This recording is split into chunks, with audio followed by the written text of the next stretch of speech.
নমস্কার, আমার নাম অর্ণেশ দাস। আমি তৃতীয় শ্রেণীর ছাত্র, বিভাগ ক। অনলাইন প্রতিযোগিতায় আজ আমার নিবেদন কবি ভবানীপ্রসাদ মজুমদারের লেখা কবিতা দুর্গা যাবেন বাপের বাড়ি। দুর্গা যাবেন বাপের বাড়ি, সঙ্গে যাবে কে? লক্ষ্মী, সুরো, গনসাকে তো কোমর বেঁধেছে। ময়ূর, পেঁচা, হাঁস ও ইঁদুর ওরাও সাথে যাবে। ৫-৬টা দিন তাকধিনাধীন মজা করেই খাবে।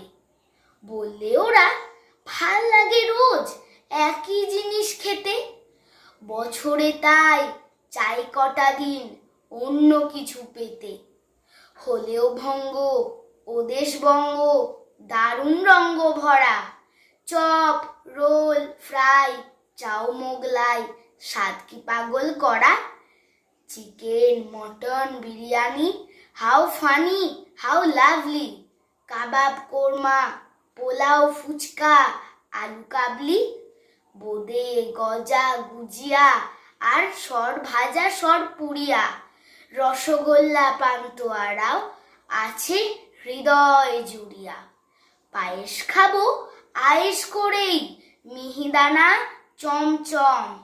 দই দানাদার, দর বেশো বেশ, খাবো সবাই কম কম। দুর্গা দেবী বললে, পেটুক, স্বভাব তোদের মন্দ, তাই এবারে আমার সাথে যাওয়া তোদের বন্ধ। শুনেই জোরে কাঁদতে থাকে ময়ূর, পেঁচা, হাঁস। চোখের জলে নাকের জলে সব করে হাঁসফাঁস। মা বললেন, যাবি যাবি, থামা কান্নার সুর রে। চেঁচায় সবাই, thank you mom, hip heap.